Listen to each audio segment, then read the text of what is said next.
How's it going, guys? My name is Brandon. Welcome back to the third Creator Spotlight in our new series that we're doing, where we're interviewing creators from my community live on my channel for the Darkness podcast. And today we have with us Zach from the Late Night Nostalgia YouTube channel. And let me just say something. The coolest thing, I love retro already, just from the whole point of like, I can remember holding Game Boy, playing NES, just holding, like, I'm an old person, obviously. But I remember all of that. And every time I've watched a video of yours that you've came on my channel, let it look at, just looking at the CRT and the SNES in the back and the Game Boy, SP, all that. It's just crazy, man. Zach, welcome to the channel, man. Thank you. Thank you. Glad to be here. Awesome. So, give us a backstory. Who are you? What do you do? Why Late Night Nostalgia, age of the channel, your social security number, any of that stuff. Yeah. Okay. So, first of all, it's 1, 2. No, I'm just kidding. So the age of the channel, it's interesting. If you look at my YouTube channel that I'm on, right, that my main channel, it's like, I think it was 2010. It's like 24 or not 24 years old. Good. I can't do math. 14 years old. We're creators, not mathematicians. Yeah. The channel's 14 years old. That channel has gone through a lot of different eras, if you will. The current manifestation or relaunch, rebrand, I guess, if you will, probably about 6 months, 7 months old or something around that. Wow. Yeah, I was actually for a while streaming on Rumble. I don't even know if you've heard of Rumble. Have you heard of Rumble? Oh yeah, totally. So I was streaming on Rumble for a while. And it seems kind of like they just kind of stopped pushing gaming. I was doing some like gaming stuff on there. They went back to their political stuff, which is, cool. Every platform's got its own thing going on. Sure. And so I started uploading a lot of my streams onto YouTube because I was like, well, I got all these hours of content and stuff. And I was doing gameplay, and as I was like looking on how to make my stuff better, I wanted to start doing new stuff. I realized that a lot of like these days, not like I grew up on the gameplay, like Game Grumps, like I watch like Oni plays where they don't even have face cam, man. They just are like guys hanging out, just gaming and stuff. And another Super Beard Bros, another one I like. But so it seems like a lot of the stuff I've been seeing these days about the gaming, like actual gaming content, and they do all this editing, have set up all this stuff. And for me, when I had my picture in my head of gaming content, it was more just like relaxing, playing games with friends and stuff like that. And I was kind of thinking, if I'm going to do this, like I've known how to edit, and I do editing and stuff for a long time. And I thought to myself, if I want to put the effort in to actually try and do decent editing, I want to do something that I've always wanted to do, which is more like reviews and retrospectives, stuff like that. And so that's what I really started doing. That's what I consider my like relaunch. When I started doing that kind of stuff.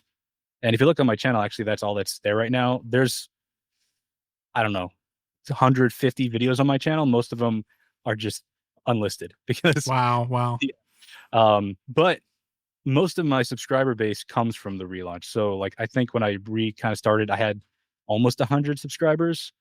So the vast majority of people who are there now are there from kind of that beginning of the Late Night Nostalgia. Because I did change the name. It didn't used to be Late Night Nostalgia. That was something I brought over from Rumble, actually.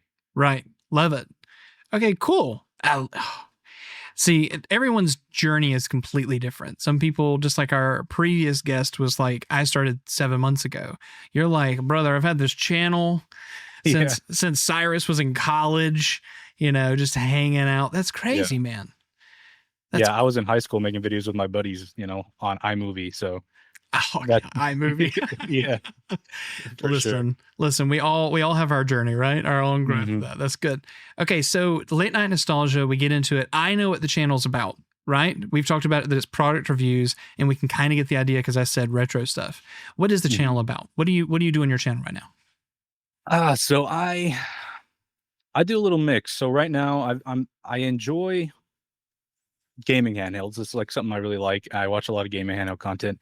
So the past few videos I've been dabbling in that, talking about some gaming. I did a review on the Powkitty RGB 30. But I also do some gaming retrospectives, review type videos of some games I like. I've done like Final Fantasy VI for the Game Boy Advance. I've done Arkanoid Dode again for the Super Nintendo, stuff like that. I I don't even. It's funny because I love retro video games, but a lot of the video games I have, like the Super Nintendo, I was before my time. But Yeah. something about it still feels like it takes me back. My first console was more like the PS1, which I have one back here. It's behind me, but that's probably my favorite of all time. But it's still just like even the ones that were before my time still just kind of take me back. Something about I think it's something about the kind of tactile feeling. It's like having it in your hands. I mean, in the kind of the we live in a world where you can have anything. Like, of Yeah. course, I can emulate any game ever made on my Android phone, right? Sure. But having it and there's nothing wrong with that, by the way. Like, if that's how you can access it, because it's not always so affordable to get into retro game collecting, stuff like that. Not anymore. Oh my No, gosh. not anymore. No, no, for sure. So yeah, but again, just like the kind of like tactile feel, so much just I don't know, feels fake these days. And so just being able to go back, I think it just brings me back to my childhood. Like I have these VHS tapes.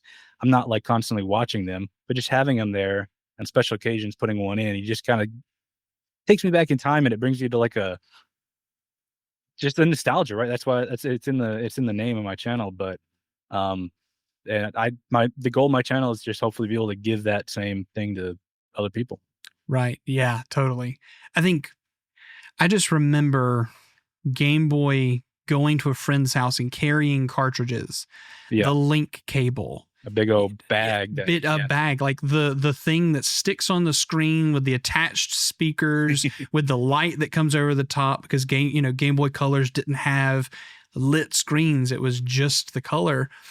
And not even color. It was literally just green. It was just green. Yeah, it was just awful. But there, I agree with you. The tactile part, like the SNES behind you, actually the insertion of the cartridge, even in 64, which was the PS1 time, like putting the cartridge in, taking the disc out of the case, actually reading the book that's intended with the game that sometimes had really cool Easter eggs inside it. Came with like a poster put on your wall. Exactly. Favorite PS1 game? Got to know before we keep going. Oh, you know what?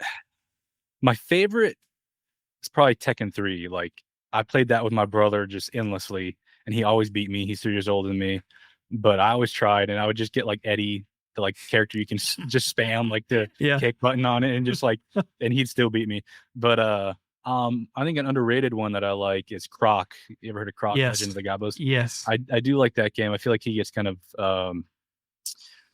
outshined by like Spyro and Crash Bandicoot and stuff, but the big names. I feel like he deserves a little more respect. I loved.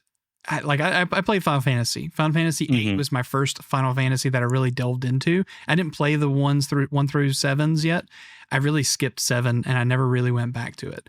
Yeah. I loved 8, but honestly, I fell more in love with Legend of Dragoon than I ever did compared to Final Fantasy. And it was also not a huge title until much later. For some reason, it just was like, oh my God, that was like the best game ever. Loved it. It was a 3-disc, I think, as well. Those like multi-disc. I think I have Final Fantasy 9 on the PS1. I think there's like 4 discs. It's 4 discs. Crazy. Yeah. And also a good game. Final Fantasy 9, also a good game. Oh man. So we start making content, we start releasing stuff. We've dabbled in, kind of vidoc is what it sounds like, kind of stuff about games, kind of like a breakdown of it. Then we're also doing reviews, stuff like that. When you started doing reviews, did you go with it inside the hot point of, I want to recommend the best product? Why product reviews? Was it for affiliate marketing? Was there a goal with it? Honestly, no. So I just enjoy that content. Like, I have a couple retro handhelds, or a few of them, but I'll watch the retro handheld reviews just because I'm interested. A lot of times, not even in the idea that I want to buy this. Sometimes I'll watch a review if I want to buy it, but a lot of times I'm watching a review just because I'm interested. You know what I mean?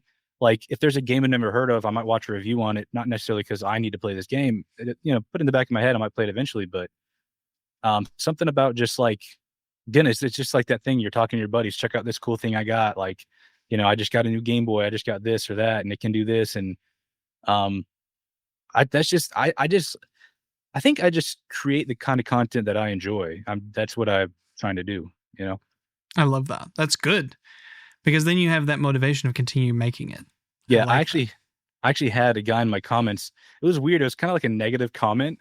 I made a YouTube short about one of these retro handhelds, an Ambernic device, and he was like, he's like, way to make a review that just tells me about it, but doesn't actually provide a link so I can buy it. It's like basically all like useless. And I was like, oh, so they want me to like pimp the device or whatever. Like I'm trying to sell it. Yeah. I did. It was funny. It didn't enter my head that I should put affiliate links. I think you said that, which makes sense. And I've like started looking into that because I mean, if people like the video, they like the device, you're helping them get there. So it makes sense. And I get it. But it was just funny because I hadn't thought of that. And he was like mad at me because I didn't have like an affiliate link. And I was like, what? Well, you have to remember in today's world, TikTok world, I mean, every single video has a product attached to it now. Yeah. I mean, that's just they show the product and they're like, oh well, I want that. That's most people are shopping, at least the Gen Z, Yeah. earlier millennial, that's how they shop. Is this Right. just real quick, little small things. So I think that's just part of the culture. And so when I was suggesting affiliate, that's part of what my channel is affiliate marketing. And I saw that and I was like, man, this is really good content. The last video we watched on your channel was talking about it was the handheld, and we were looking at several different things. Yeah. What was the handheld? Yeah. RGB, how could he RGB 30? There we go. And looking at you do that device, I was like, man, this is like the biggest selling point for this. Hey guys, make sure you check out my Amazon link. Go check out my AliExpress, my whatever the case link. It would have been another opportunity to fund more, hey, because of your investment in this, I was able to get this. Let's review this kind of a thing. So that's awesome, man. I think that would be a good next step for you. Yeah, I've already like looked into like the Ambernic, how to get affiliate links and stuff like that. So I'll probably start doing that from now on. Yeah. Okay. All right. So making videos since 2010, right? Mm-hmm. Yeah. What was that progression? I've asked everyone kind of the same thing. Software wise, what are you using right now to edit? Premiere Pro. Were you always a Premiere fanboy all the way through? Yeah, I mean, unless you count, like I said, iMovie. That was the first thing I used. I think we all used iMovie a little bit. But no, I use all the Adobe Creative Suite or Creative Cloud now, but all the Adobe products. So that was just natural for me. I already knew the ecosystem. I knew Photoshop, Illustrator, stuff like that. So when I was looking to start editing, it just was like the obvious choice for me. I was like, I can learn this whole other thing, or I can just do the one that I already know the whole operating system, that it's all interconnected. And so, yeah, then I enjoy it. And I think it, great program. Yeah, totally. I think and that's another point is if you have the tool and you know how to use it, why not? Yeah. Right. So learning new things is learning new things, but sometimes acquiring new talents just slows you down in some ways. And so me going into DaVinci Resolve was to test myself, but I still use Premiere all the time, man. And maybe this is like this whole thing is like, hey, this is a promotion for Premiere. Guys, make sure you use my affiliate link when you sign up for your Adobe. Adobe Creative Cloud. Yeah. Yeah, crazy, man. So we used Adobe. We go through it. You still use Adobe today? Yeah. Okay. Yeah, still use Adobe, Adobe Premiere, Photoshop for thumbnails, After Effects if I'm trying to do something fancy, like all that different Creative Suite stuff. Yeah, totally. Okay, so let's talk about where you are, what goals you have pushing forward, because where you are with your channel right now is really exciting, because I think that you're on, and this is the truth, and this is not me like floating or anything like that. You have some really good content, really well written content. Even like this last video we watched, you used a marker, came out and wrote, and I made specifically like, this is really cool. Thanks. I think you're on this arc that's about to turn, right? What is your thoughts? What are you doing to improve your content each time? How are you taking the time to really reflect on, I've created this video. What is that process like? How do I make it better next time? I think, well, first of all, like I said, I'm creating content I like. So I have a lot of awesome creators that I already watch, that I can kind of pull inspiration from. There's a guy, Retro Games Core. I I might be butchering the name, but he does a lot of reviews of the retro handhelds and other handheld PC kind of stuff. Another guy, Tech Dweeb. So I'll watch some of these videos and I'll be like, oh, that was really cool. I like how he's doing that. I like his overhead shot. I like how he's like adding lighting to change the color of the desk every time, stuff like that. And I just a lot of times I'll just watch my videos like over probably too much, and I'm like, oh, I should change that. I should change that. You know, the truth of that statement. I watch my videos probably just a little too much. Yeah. Oh man. And so I'll see something, and it's funny because once it's out there and it's going, it's like you can't take it back. So if there's something that you really don't like in it, it'll sit in the back of your head. Like, I really wish I hadn't have said that, or I really wish I hadn't have, like, I should have edited this that way or whatever. But so yeah, I just every time I try to improve something. So like this last time with this review, I noticed on a lot of other channels that I look up to, they add like some B-roll in. So trying to figure out how, like, when's a good time to add the B-roll, like what's too much B-roll, what's not enough. Some just like glamour shots of the device. So it's not just like my hands the whole time for 10 minutes straight. but so yeah, just like looking at people that I look up to, not trying to copy, but just take inspiration. And yet, like that writing thing, I actually saw. Again, I don't know his channel, but he's another guy in like the creator space. He helped people grow on YouTube, and he had like cards, like little index cards, and he was like writing on them and moving them around. And I was like, oh, that's cool. It's like tactile and cool. And I had this funny name for the device that I was like, I'm gonna nickname it and say in my video. I was like, oh, I should write it with a Sharpie, like just stuff like that. Just watching other people trying to improve with every new video. I love that. Have you felt like it's been successful for you with the way you're doing it? I think my content is getting better for me. Not every upload is not getting more views necessarily. I mean, my channel is definitely going in a good direction. I'm very happy about that. But that does sometimes, like when you try harder and then it's, it might be like 3 videos and your best video is still 3 videos back or 4 videos back or whatever. And you're like, dang, I was trying harder. My best video is the only one that's really performing right now is the one I did like a month ago. But I feel like for myself, I'm improving, and I hope that eventually that leads to the others finding my stuff as well. Yeah, totally. And I think the content you're making is kind of along the same lines as what a lot of the creators in your space are, which is evergreen content, which means that in 6 months, it's still relevant. In 12 months, it's still relevant. So even if it might not go off today, 6 months from now, it might. I mean, I had a video that was like 450 days, 460 days, where it was under 1,000 views. And now it has 400,000 views on my channel within like a year. And it was, I changed nothing. And maybe, and that can be the solution for some people. It just happens. Maybe that's interesting because I've heard stuff like that. Yeah. So if I haven't had a super old video pop off, but or even really like an older video pop off, I have heard that, man. That's one of those things that gets in your head too when you're like trying to figure out like what is the algorithm doing, what is happening, like why is this video? It's so hard. I know everybody tells you like don't worry about it, but it's so hard not to like kind of worry about it, Yeah, I mean, there's always things that we can optimize and change to give it its best opportunity. But in the end, what really changed for that one video was that it was around Christmas time it popped off. And it was a time that there was these huge sales. It was a monitor video, by the way. This is about monitors.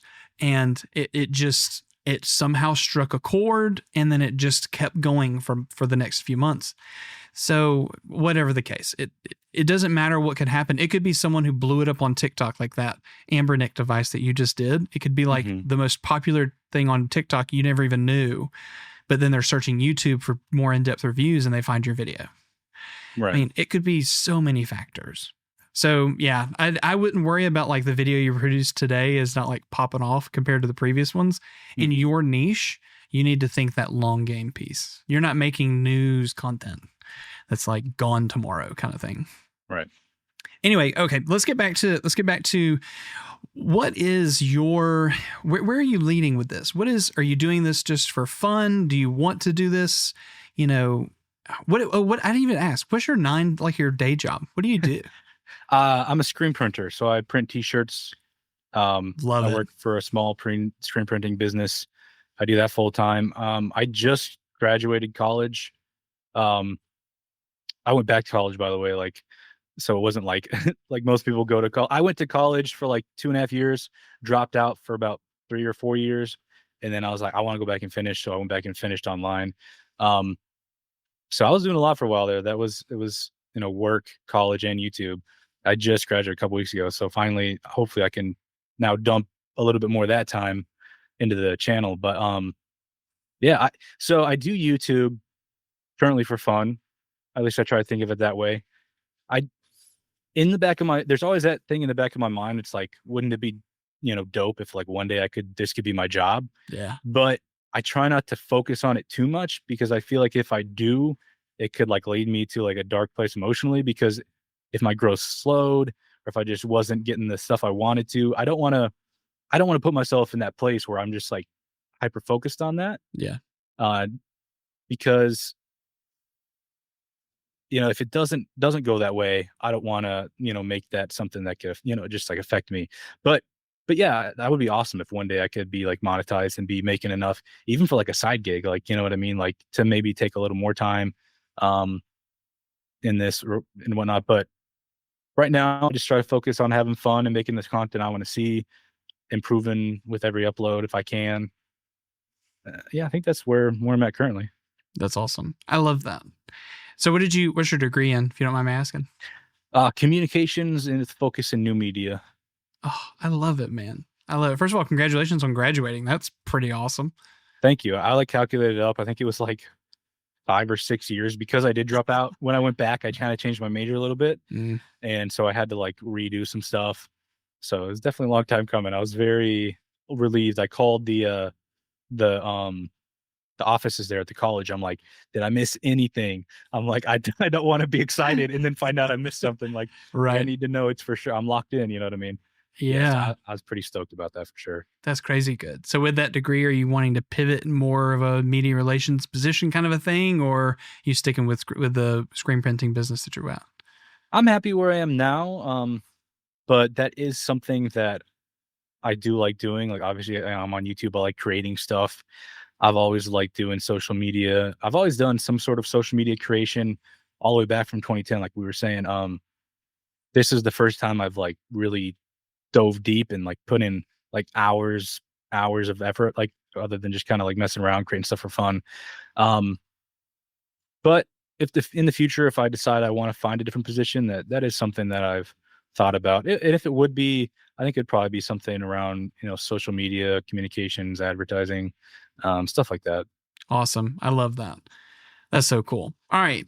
We're getting towards the end of your time slot. Is there anything that I have missed that you were like, man, I hope this comes up or I want to say this? Anything that I've missed that you want to address there? And if not, any advice you want to give to a creator who is just getting started or someone who might be struggling to continue moving forward? Yeah. So I would say one thing that I like about your channel over other kind of YouTube creator channels, or I guess is that what would you consider your channel, by the way? That's a good question. Brother, that's a great question. No, Yeah. my I know you whole do a lot of tech stuff. yeah, my whole channel is to educate, and it's Okay. to give options that a lot of people wouldn't have the opportunity to. I see myself more as an education channel, and most of that has to do around tech was my get to the point, and educate is what I do following that. Okay. Yeah. So I did want to say, like, I really appreciate when you talk about sometimes like the emotional side of stuff or like getting in the right headspace or getting out of a negative headspace. That's something that's helped me a lot. And I think that's important for new creators as well to just realize that most people don't pop off that quick. I've probably been fortunate to get to where I am as fast as I have, at least in terms of like when I tried to relaunch. Obviously not since 2010, but if you count when I actually started, putting in effort. But even then, it's like there's always somebody ahead of you. There's always somebody doing better than you, and so you gotta just look at the wins, look at the positive stuff. I know, like for myself, I hit 1,000 subscribers, and I was super stoked. And like I kid you not, not even like hours later, I'm like, 1,000 is not that much. Like, you know It what I mean? totally is. It really is. Don't underthink it. It is. That's true. But that voice in the back of your head's like, you're not even monetized though. You know, like if you ever, you know, you got to get this further. Like, but it's dumb stuff, right? And it's not the right way to think. But I feel like a lot of times that's that small voice in the back of your head that's always there. That's kind of like, just trying to get those bad thoughts in, or just like, hey, you're not, you know, you may not be good enough, or you're not going to measure up, or. And so I just encourage people to look at the good stuff. Like if you get one bad comment, look at the likes. What's that one bad comment versus the likes on your video? How many subscribers did you get from this video versus the 2 people that said something stupid that, you know, got in your head, and you're trying to, you know, don't worry about that stuff. Just look at the positive things. I guess that's what I'm trying to say. Yeah. I think the whole point of seeing everyone's journey, and I hope that that's what we're going to convey with these. This is what I really want to do, is just to get to the nitty gritty. Everyone's journey is different. You know, people who post mean comments, trolls like that, most of the time are projecting from their own situation into your comments, not as much of trying to attack you as much as them just pushing themselves into the comment. So realizing that that's the case, it allows you to separate yourself and say, okay, I'm not really the target here. But even from the same point of that growth, you know, I was a little over a year into it, 100 plus videos into my channel, 170 subscribers. And like, it was brutal. I almost quit, and I uploaded 1 educational video, and then 2, and then 3, and then monetized in 3 months. But I almost quit, and I've made a few videos on it. Like, it was almost over. And sometimes it was just that perseverance. And honestly, I was teaching at the time, and kids were just like, you want to quit? Brother, you've already put this much time into it. And half of them just wanted to keep playing games with me because I was a gaming creator. Okay. And I think sometimes it's also just surrounding yourself with people not like-minded, but just people who want to be your cheerleader. You know, your 1,000 subscribers that you think that when you said that that's not that a lot of people, I want you to imagine you standing in the center of 1,000 people. How big is that? 170, when I said that was not a lot, if I stood in the middle of 170 people, how daunting would that be? And I had to like present a video to them. That's crazy. So I think when you remove the aspect of comparing yourself to somebody else and seeing that your journey is your journey, that's so empowering. So empowering. I just hit 21K, and I'm just like, that is crazy in my mind. But in that same case, I've always had that same point of like, well, Harris has 600 and something. He's a competitor in my space, but not competitor. He's just a sister channel. Right. It's that same point. I've had the same thing. It doesn't matter that I'm where I am. It's about what I even struggle with. So I totally love that you pointed that out. All right. Favorite Pokemon, man. Come on. Give me something good. Trico. Oh, Gen 3 grass. Gen 3. He's my first starter. So, you know, taking it back in the day, my first starter, Trico. Were you a Ruby or a Sapphire player? Sapphire. Oh, yes. Yeah. Yes. See, my brother always got the red, and I had blue. He had gold, I had crystal or silver. He had, Ruby, I had sapphire. I was always the other. Yeah. It's always complicated because people, if I'm ever talking about Pokemon, like, what's your first game? Technically, the first one I played was gold, but it was my brother's. So my first game was Sapphire, because that's the first time I had my own Game Boy and everything. And Trico. Oh, Trico. Love the little what is that, like a wheat thing he has in his mouth that'll like. I always thought it was just broken pixels, if I'm being honest. I was like, oh, this is really, he was just like a piece of hay, basically. Yeah, like piece of hay, yeah. Yeah, that's crazy, man. All right, Zach, I wish I had like another 30 minutes to talk to you, brother, but we got to move on to Zebulon for this one. All right. I want to go ahead and say thank you so much for coming on. I'm really excited about where your channel is and where you're going, and I hope to continue to see this huge positive growth that you have, and I hope to be a part of your story in some way. For sure. Thank you. Awesome. Zach, thank you so much. Late Night Nostalgia, if you want to find him. Normally I just ask, but I think we're running behind a little bit. At LNN_plays, is that correct? Yep. That's how to find me the easiest way. If you type in Late Night Nostalgia, go to channels, you'll find me that way too. Perfect. Love it. Zach, thank you so much. I hope you have a great night. Thank you for coming on for this podcast. Thanks. Awesome.